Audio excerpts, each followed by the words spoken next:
Okay, welcome to segment one of chapter one of scientific measurements with Chemistry 150. I'm just going to go ahead and use the PowerPoints provided by the publisher, so it should follow right along with our textbook. Pay attention though, because I will probably omit anything that I see that's not important. And I'll also try to keep the segments down to 20 minutes each, give or take. So right around the 15-minute mark, I'll start looking to see if it's a place where we can stop.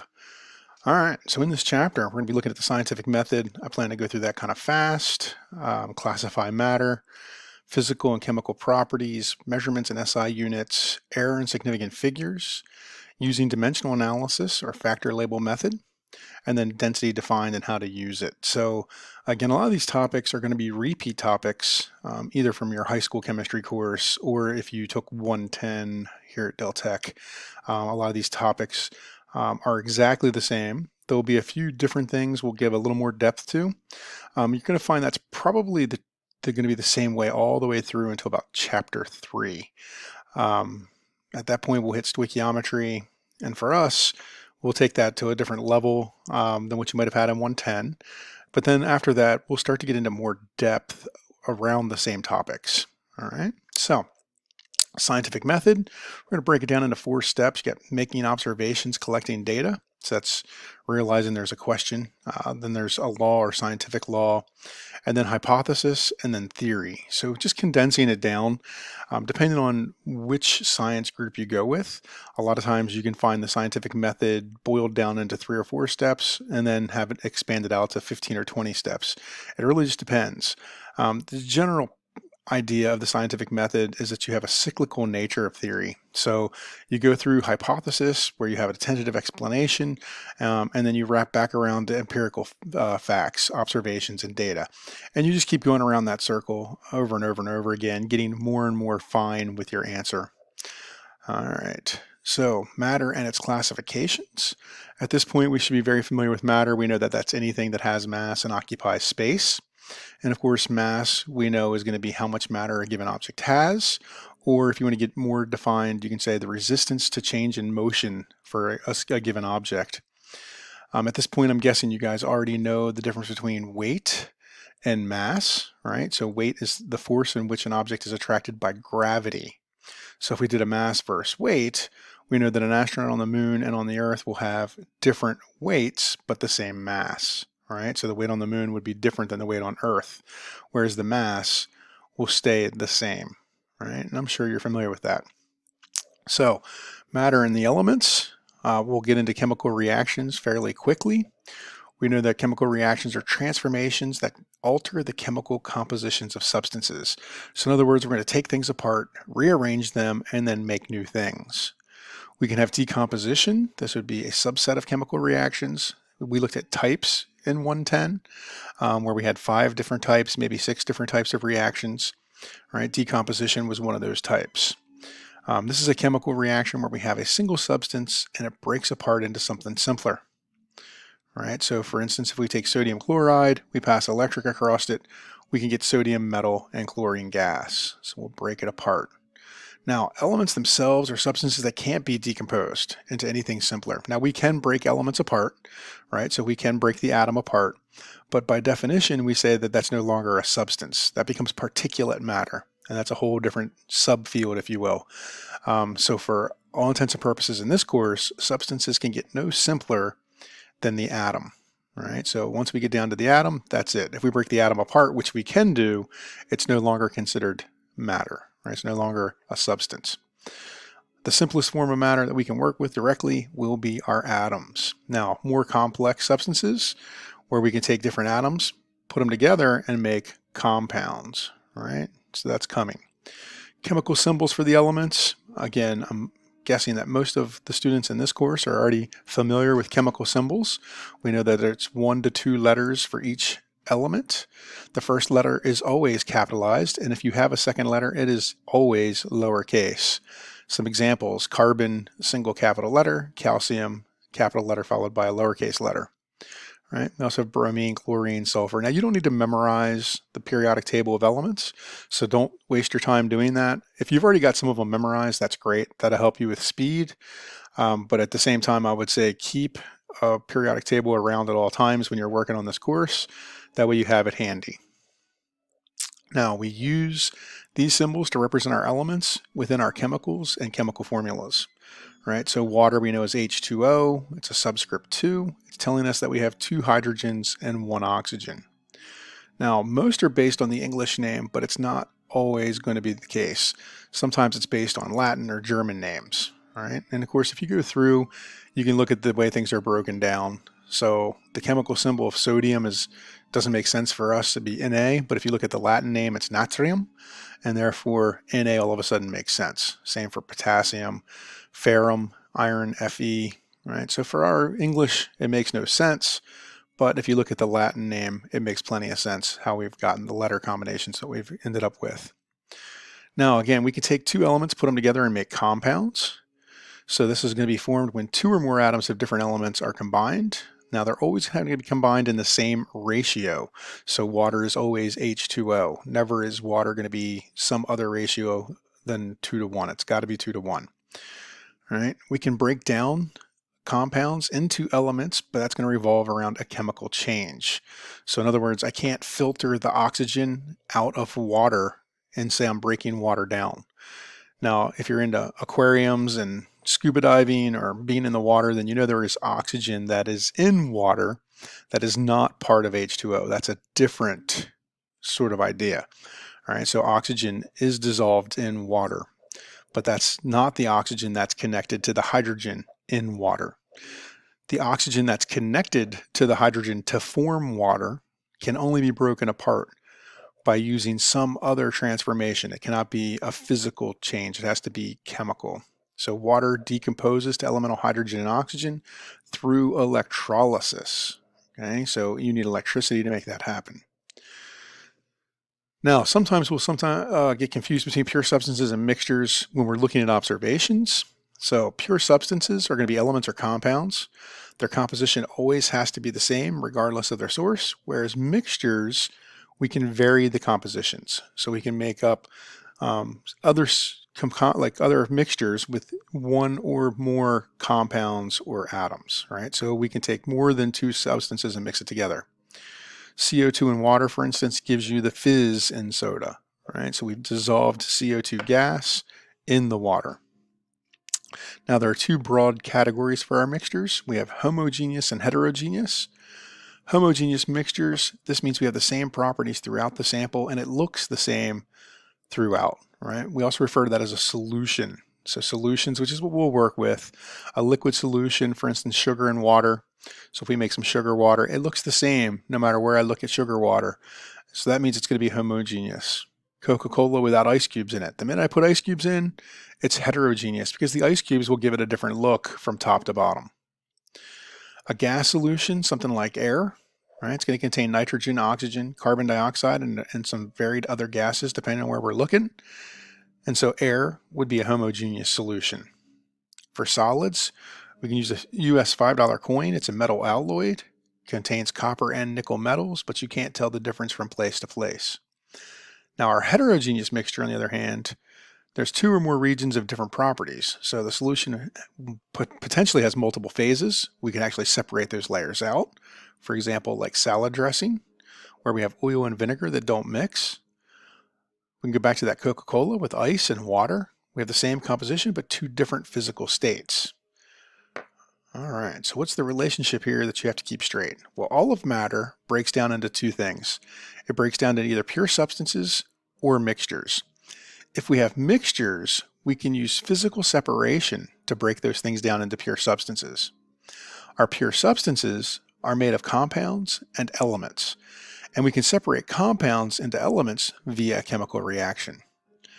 For mixtures, we can have a homogeneous mixture, which means it looks the same throughout, or we can have a heterogeneous mixture where there's an obvious difference in our mixture. All right. Whoops, wrong button. There we go. Learning check, classifications. So I'll be taking pauses in between each one of these to see, so you can actually see, I won't see, you'll be able to check yourself. So chicken noodle soup, ice, which is H2O, liquid dish soap, and table salt. Which ones are pure substances? All right, so chicken noodle soup would be a heterogeneous mixture. How about ice? Ice is going to be a pure substance. It's also a compound. How about liquid dish soap? Homogeneous mixture. And last but not least, table salt. Pure substance, also a compound. All right, your turn. Coffee is a homogeneous mixture. When you add sugar to it and the sugar dissolves completely, that's important here because if you're like some of my friends, you pour in so much sugar that there's a pile of sugar at the bottom. We're not talking about that. We're talking about completely dissolving the sugar. Right, the coffee is still a homogeneous mixture because the coffee has completely dissolved the sugar. All right, so physical changes. Whenever we have a physical change, nothing new has been formed. We've simply changed state. Right, we went from solid to liquid, or liquid to gas, or gas to liquid, liquid to solid. We can also go from solid to gas, or gas straight back to solid. So if I melt ice, right, sugar or salt dissolving in water, stirring iron filings and sugar and sulfur together, these are all just physical change. All right. For our states of matter, we know we have solid, liquid, and gas. If we take a look at the solid, then the solid we see an organized pattern. For the liquid, we get some organization, but the particles are starting to spread out and start to fill the sides of the container. Finally, gases, everything is expanding out to have as much space as they can get. So for our solids, we know we have a fixed shape and a fixed volume, and the particles are going to be close together. That's because the particles have restricted motion. For liquids, it's going to be a fixed volume, but remember, liquids take the shape of their container. The particles here are going to be close together. However, they are going to be able to flow. And as for gases, gases will expand to fill the entire container, which means they're separated by lots of space. Okay? And of course, an example could be ice, water, and steam. These are all the different phases of water.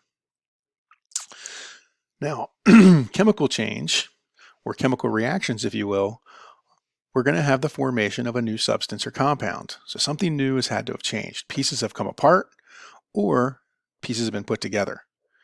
Here it's going to involve the changing of the chemical makeup of the substance. So the substances are no longer going to be the same substances. The substances themselves will have different physical properties. So while oxygen, for instance, is a gas at room temperature and it's flammable, and hydrogen is a gas and it's flammable, if I combine them to make water, all of the states change, physical and chemical. So the chemical properties for water, it's no longer flammable. Now remember, we can't separate these things by physical means, right? An example would be something like fool's gold. Okay. This is a compound that contains sulfur and iron. They no longer have the same physical properties as the free elements. So iron, which is a metal, it's malleable. Sulfur is a powder, right? It's yellow. We mix those two together, we're going to make this fool's gold. Iron, of course, could attract a magnet. Sulfur did not. Fool's gold can't separate it by using a magnet either because they're chemically connected now. All right, learning check again. For each of the following, determine if it represents a chemical or physical change. So magnesium burns when it's heated. Chemical or physical, right? That's combustion. That's going to be chemical. Magnesium metal tarnishes in air. That is also chemical, and we're going to find out that's oxidation. So magnesium actually tarnishes as rusting, right? Magnesium metal melts at 922 Kelvin, right? The melting point is simply changing state. That makes it physical. Grape Kool-Aid lightens when water is added. Correct, that's again physical. We're simply making a mixture. All right, which of the following represents a physical change? So when treated with bleach, some dyed fabrics change color. Grape juice left in the open unrefrigerated container turns sour. When heated strongly, sugar turns dark brown. In cold water, water condenses on the inside surface of single pane windows. When ignited with a match in open air, paper burns. And then which of the following represents a physical change? That, of course, will be the condensation of the water. All right, physical properties. Properties that can be observed without changing the chemical makeup of a substance. For instance, the color, electrical conductivity, melting point, and boiling point. Chemical properties. These are going to describe how a substance undergoes a chemical reaction, or we refer to it as its chemical reactivity. This is going to involve the changing of the chemical makeup of the substance. So again, you're going to have a chemical reaction for chemical properties. New substances will have different physical properties, and that means we can't separate them by physical means. We saw the example with fool's gold. This is a compound containing sulfur and iron.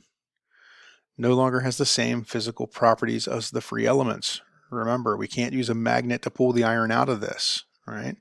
The iron, which had a magnetic property, no longer does. Now, some new terms for us. So I'll slow down a little bit here.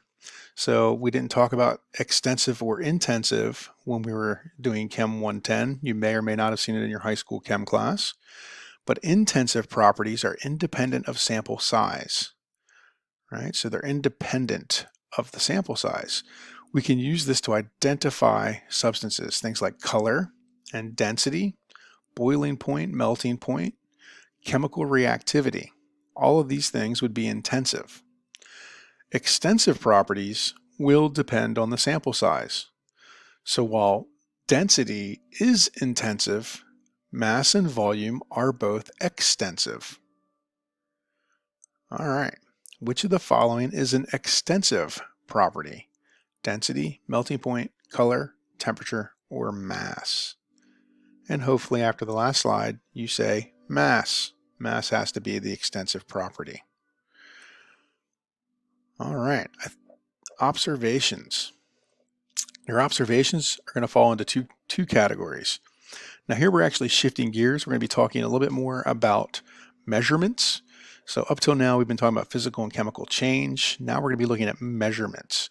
And so we're going to have quantitative observations, in other words, numerical data. This of course means we'll measure with an instrument. So things like melting point, boiling point, more so volume and mass in the lab. We can also have qualitative observations. Here we won't have any numerical information, so it'd be things like color, rapid boiling, white solid forms, things like that. Now remember, your measurements will always include units, and measurements then involve comparison. We always measure relative to a reference. So for instance, we have a foot, a meter, or a kilogram, some sort of unit that defines how we're measuring.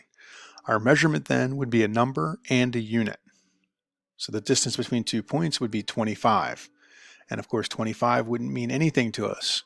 What's the unit? 25 inches, 25 feet, 25 yards, 25 miles? Definitely makes a difference. Without those units, your measurement is virtually useless. Measurements are going to be inexact. And that seems weird to say, but no matter how hard you try, your measurement will always involve an estimate. If you're making an estimation, that means there's always some level of uncertainty.